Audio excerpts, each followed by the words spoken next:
Hello and welcome back to another episode of We Are Meant for More.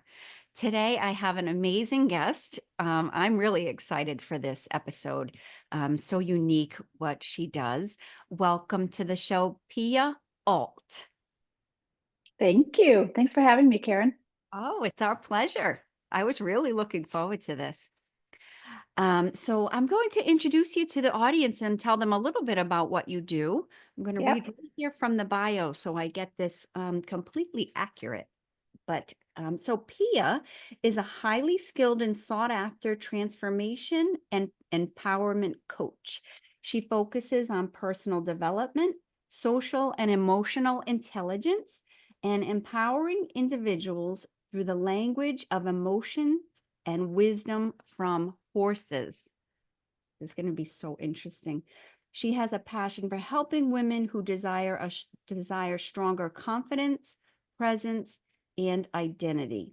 Women who have been made to feel small and now want to be seen and heard. Oh my gosh, there's so much to dive into there. Really Yeah. excited. Yeah. So tell us a little bit about how you got started on this journey and to start working with horses.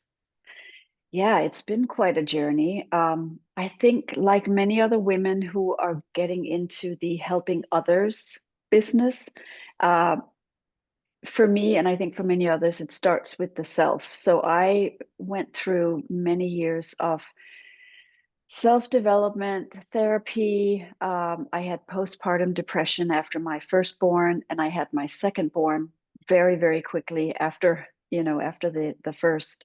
So I didn't really get to understand how I could cope, regulate my emotions. I had a lot of baggage from growing up and having to get independent and become responsible very early on. There was definitely some neglect and some abandonment emotionally from my parents. So all of that, when I became a parent myself, that all just exploded, and I had no idea what to do other than go to therapy, which was great.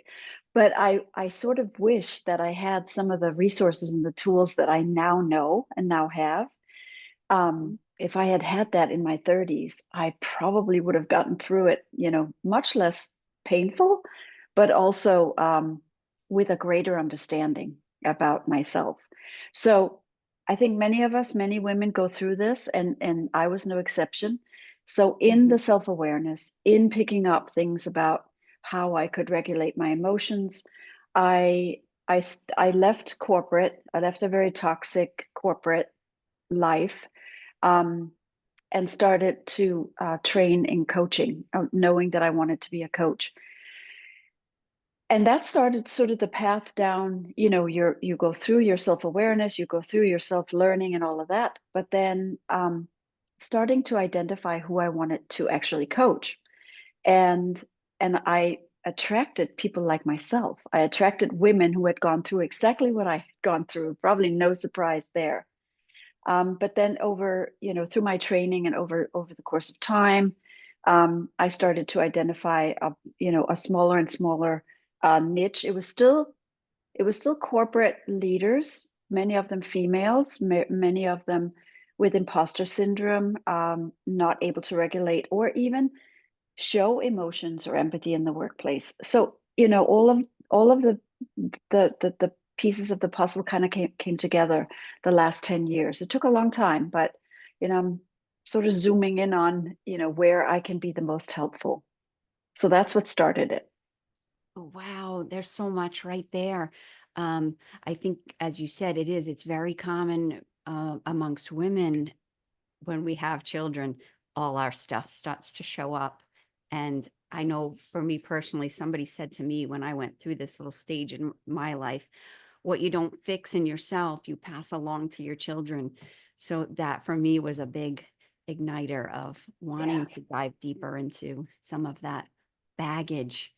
Um, uh, could you tell us a little more of what it looked like when you made the decision to leave corporate? Because we went right by that, but it really jumped out at me because it's huge to make just those big decisions, you're going outside of the box of what was expected and what even what you expected for your life. So what did that decision look like and the actual move to do it? It took a while. It wasn't something that I woke up one day and said, "Oh, I think I'm gonna go in and quit my job today." A lot of things led up to it. We were living in the Middle East at the time. I was in Dubai. I had had an amazing career. Been really fortunate to kind of move up the ladder, and not all without resistance, but I worked hard, and I think this was the thing that eventually burned me out. I was for many many years what I would label as a pleaser and a doer.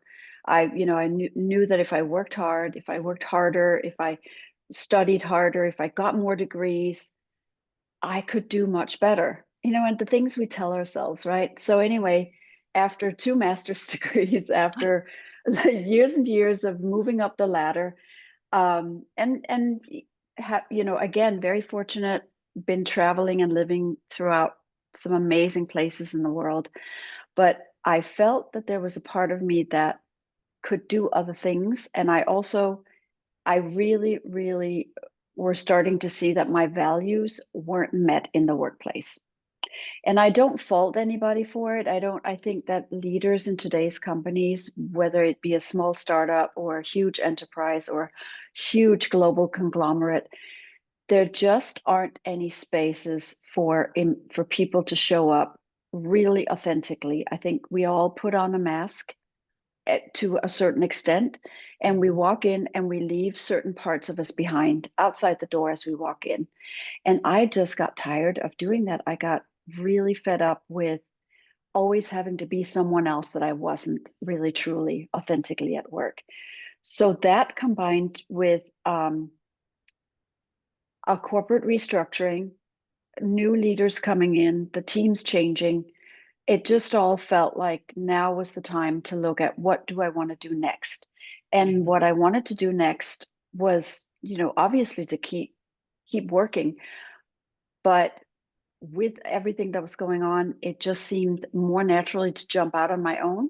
I wasn't able to get a job right at the time I was looking, and I thought, well, maybe I should just take the restructuring, take the compensation, take the offer on the table, Mhm. and use that money for something different. So that's it. And it took a good 18 months to do that. This was not an overnight. I had a personal coach as well.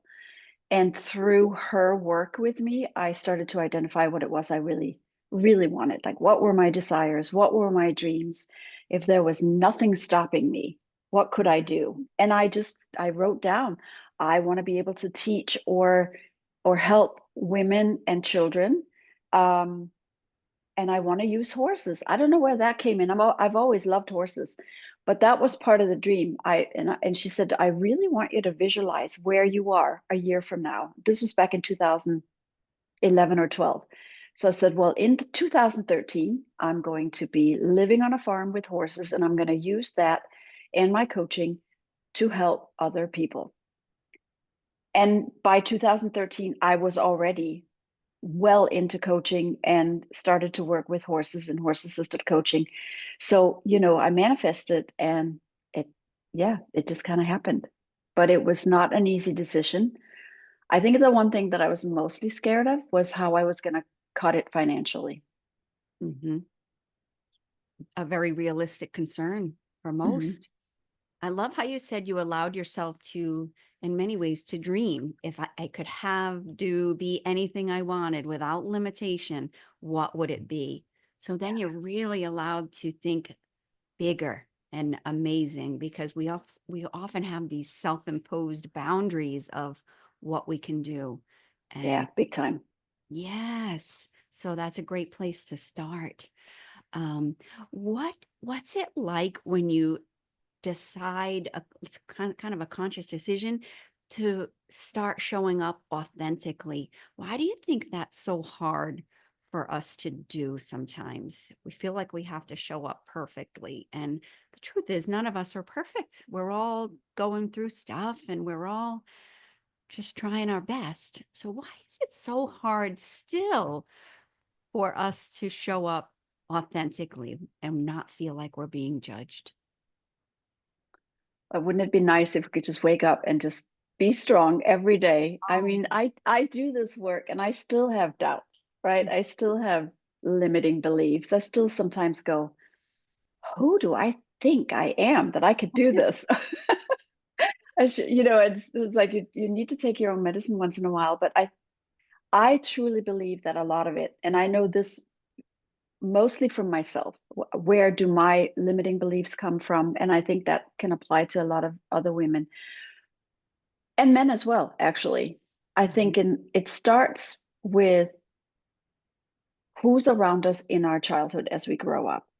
All of the parenting, family members, our teachers, our religious leaders. If you go to church, your pastor, whatever, other friends, and our friends' families. For me, I know that a lot of things were conditioned when I was growing up, and a lot of things happened um, in the way that I grew up, and that leaves a huge amount of habits, behaviors, conditioning. Things go into the shadow. Um, just a lot of deep, deep beliefs that we are a certain way, and we cannot be what we really truly dream that we can be because it gets shut down. And it's not something that our parents or people around us do on purpose or maliciously. It's just, for me, as an example, I really, really wanted to take ballet in gymnastics and ballet. I was maybe 8 or 9. Most of my friends in school were doing something, whether it was Girl Scouts or horseback riding or something. And my mom was a single mom. She didn't have the money for me to do it, but I just wanted to really, really go to ballet. And she said, we don't have the money. And you know what? You don't have the body for it either. Just, you need to have certain toes and you need to look a certain, you know what I mean? She was trying to like let me down gently. But Mhm. what happened instead was I became conscious of my body. I became conscious of what I could and couldn't do. And it was Mhm. the same with gymnastics and all the other things I wanted to do as extracurricular activities that we didn't have the money for. So that's one type of conditioning. Another one is the emotional conditioning that when there is something that you need help with or you have a reaction to something, how are emotions welcomed in your family or not, right? And in our family, no, I don't think I ever saw my mother cry, even when her mom, my grandmother, died. It was just very stoic. We don't talk about it. I'll get through it. I mean, my mom's a very strong woman, but there's a sense of, gosh, just show something, let something out. So I think that also really makes us who we are. Mhm. That's great. Absolutely. I can completely relate. What are some of the tools that helped you to release some of those limiting beliefs or some of those things that held you back? It took a long time. I mean, therapy helped, like I said earlier. It wasn't really until I started the work with training to be an equine facilitated coach and went through that training about 10 years ago. Some of the books we had to read were about the shadow. Some of it was books about emotions. Mhm. And uh, the different books that we read chapters in started to open a curiosity for me. Mhm. And one of the books that probably have had the most impact and still to this day continues to be my go-to kind of, the reference I go to most is The Language of Emotions by Carla McLaren. She's an Mm. American author. She's written several books. And I started to learn about why I was so angry all the time, because anger has to do with your ability or inability to set boundaries and how your values are met. And it makes sense now, but at the time I didn't realize why I was always so angry and resentful. And that was because none of my values were met and none of my principles were respected at work and maybe also in my private life. So going through that book, and then she just coincidentally happened to, right after I was done with the horse assisted coaching certification, she opened up dynamic emotional integration, a course online for people who wanted to become consultants and trainers with emotions and empathy. And I enrolled in one of the first, I was one of the first cohort members, and that's a good 9 years ago. That really offered me a way into dealing with my emotions, but also understanding my clients' emotions when they come for coaching and people around me. So going back to the question you had before about showing up authentically, I believe that it has to do with how we also regulate and we meet our emotions, or we brush them under the carpet. Mm, Yeah. thank you for that. Well, then I want to dive into how you incorporate horses into your coaching. How does that work? What does it look like? And what, maybe you could even give us an example of how a horse has assisted. Oh gosh, yeah. I've got so many great stories from Great. clients. I've got, obviously, I coach globally. So many of my clients are overseas, and everything takes place with, Teams or Zoom.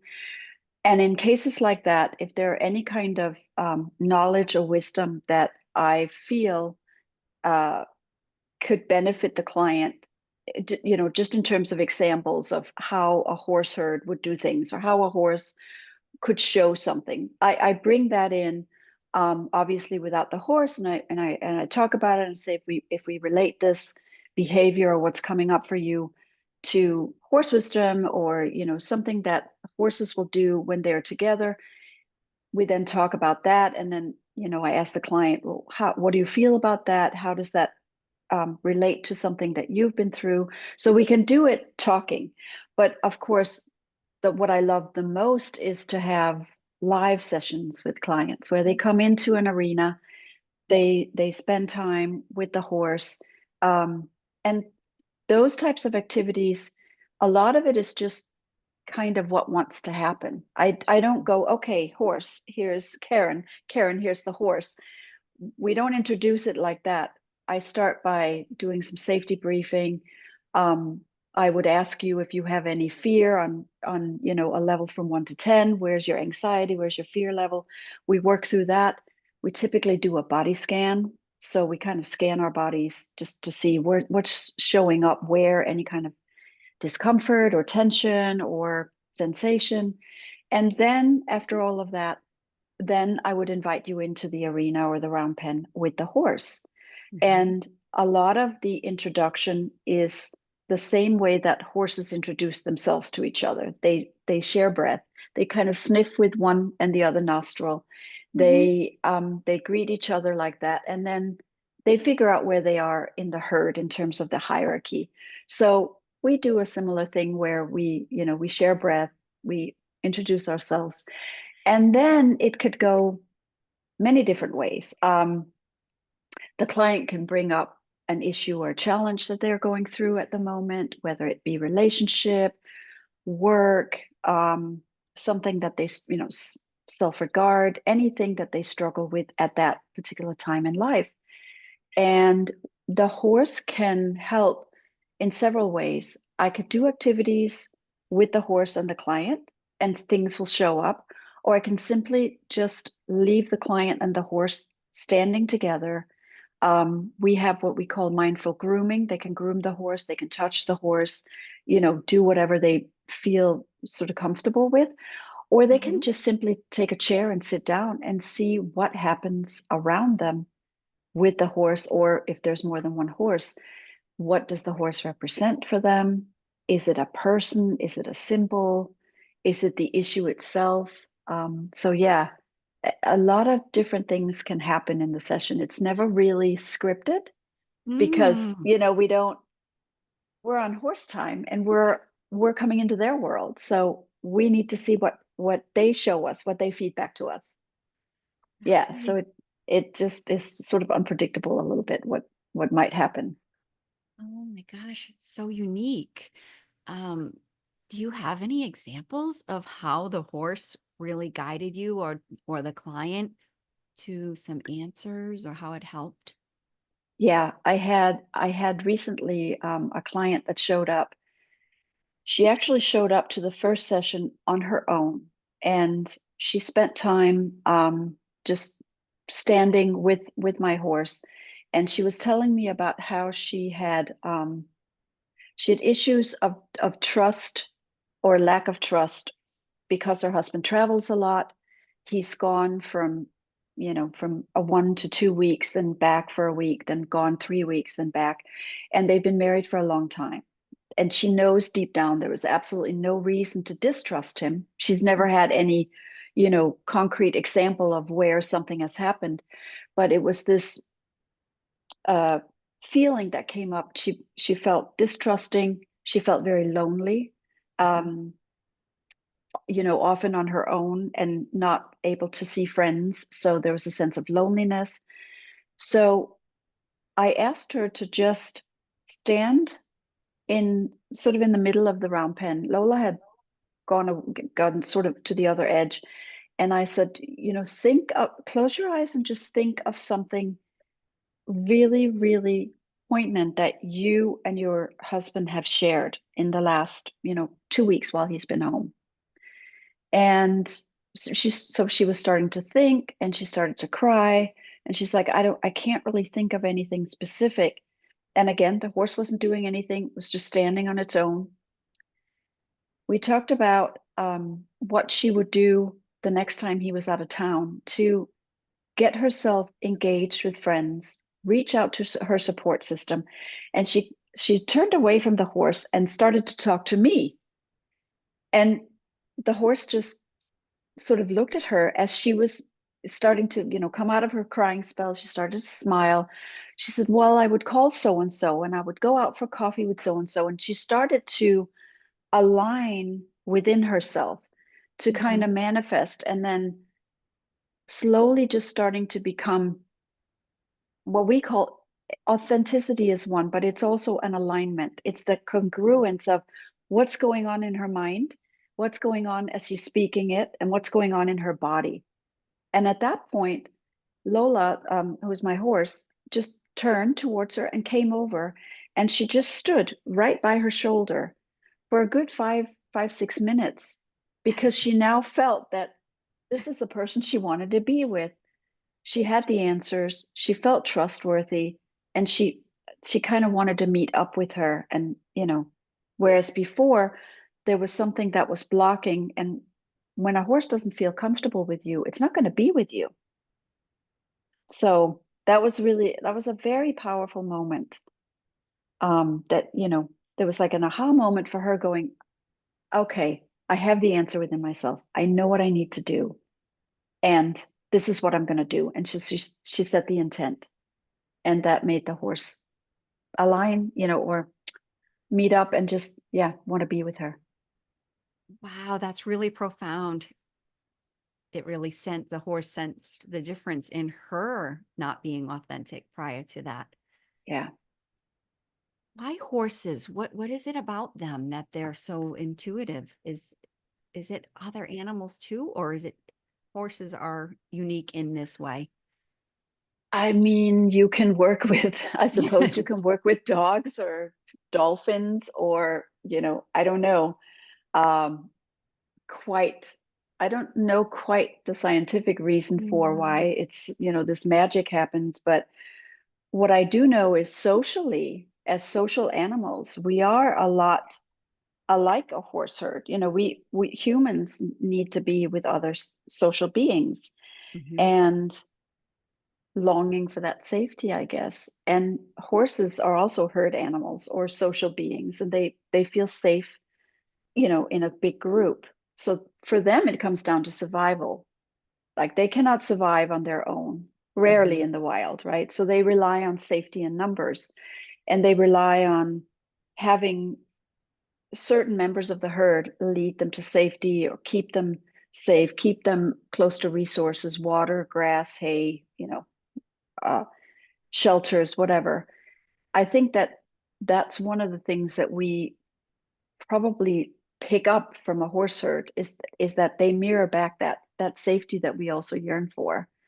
And they are very intuitive and they are very honest. They give honest and judgment-free feedback, like right away. They do it to each other. And so when you're in with them, you become one of their herd members and they give you the same feedback. They mirror back whether they're safe, they want to be with you, they want you to lead them, or they want to be in shared leadership. Yeah. So it's really unique and it really is powerful. So amazing. That's really impressive. Your work is really powerful. Um, and you are actually offering the listeners a free gift of a 30-minute discovery session. And with signing up for that, a guide to the language of your emotions. Yeah. That's amazing. That could really be life-changing and so helpful. Tell the listeners a little bit what maybe a session with you, this 30-minute free session would look like and what they could expect. Yeah. Yeah, sure. I mean, ideally, we would talk about what's going on in the person's life. Do they struggle with regulating emotions? Are they perhaps not even, are they not even consciously aware whether they are uh, suppressing or overly expressing emotions? Because, it can go both ways. I mean, sometimes we hide, we suppress our emotions. We don't want the emotions to come up, and other times we express them, almost to what people would say too much. Oh my goodness, you're so emotional, whether it's crying or yelling or angry Mhm. or whatever it is. I mean, it's always other people telling us how they see us. And so, what I typically do in a session is we talk about, well, what emotions are you able to identify? And that's the first challenge there. Many people can't name their emotions. Mhm. And I mean, so in my learning from Carla McLaren, for example, we learn early on that there are no negative and positive emotions. They are all welcome. They are not categorized into these are the bad, negative emotions, and happiness and joy are the good, sort of nice emotions to have. We just learn that any emotion that comes up is not good or bad, not negative or positive, and not right or wrong. Mhm. And the second thing we learn is that, and I believe this because I can see it with myself. Um, when there's an issue, we tend to blame the emotion, and it's really not the emotion that's the problem. It's the situation that you're in, right? So Mhm. you're going to work, you're stuck in traffic, and you get angry because you can't get anywhere. Well, it's not anger that's the issue. Anger is coming up and telling you what's going on here, and you're cut off. Traffic is, chock a block, and so your boundaries and your personal space is invaded. You can't get anywhere. So, and you're late for your meeting, and then you start to get anxious. So then we got anger and anxiety coming up. Mhm. Then you're afraid that you might get fired. So now we got fear coming up, and then maybe other emotions come up as well. So you're like inundated with these different emotions. And a lot of times we don't have the resources to perhaps identify what it is that really is coming up. We just know that we're getting emotional, but we can't name the emotions. So the thing you were talking about that I offer Mhm. in the session, we talk about the emotion and we talk about what are the gifts that the emotion is bringing and what information does it carry with it. So if you feel confused, if you feel panicked, if you feel um, fearful or anxious, what is it that's behind that? What's it telling you? And then there's a couple of questions we can ask to the emotion. Okay, I'm sensing fears coming up. What action do I need to take? What is it that's actually causing me to feel the fear? Am I in danger? Am I really in physical danger? Or is it just something that I think is going to come further down that I'm not sure of, which then it's really not fear, it's more anxiety. So Mhm. it really allows you to identify the different emotions, what's behind it, and what action can you take? Sometimes it's no action, but just knowing what your choices are, I think is Mhm. going to be very freeing. So helpful. That's really generous. That's exciting. So I would encourage anybody if this resonates with you to all the contact information will be in the show notes to sign up for that call. Um, Pia, are there any things about your coaching or any parting words for the listeners that we haven't touched upon, or anything you'd like to leave the audience with? We've covered a lot. We've I know. covered so much. Um, no, I mean, the one thing that I would emphasize is if you are going through something emotional, of course, if it's something that's really deeply depressing you, I always say reach out. If you're feeling to the point of, despair and maybe have suicidal thoughts, you need to reach out to the appropriate, the appropriate contact for help. But if it's emotions in everyday life or it's issues that are challenging you in your family, your relationship with your children, aging parents, I'm right now going through a lot of grief because my mom's got dementia, and so I'm grieving what she used to Mm, be, but I'm also anxious about what's going to happen in the future with her care. So really there's no issue is off the table. We all face different challenges every single day because that's life. So yeah, don't think that any topic is off the table. Would be really, really happy and delighted to help anybody with something that I might have gone through myself, or if not, certainly pointing to the right resources and the right help. amazing. Thank you so, so much for being here. It's been a pleasure. It's been an honor to have you here on the My show. pleasure. Thanks, Karen. Thank you. And thank you to the audience. And we'll see you next time for the podcast. We are meant for more. Have an amazing week.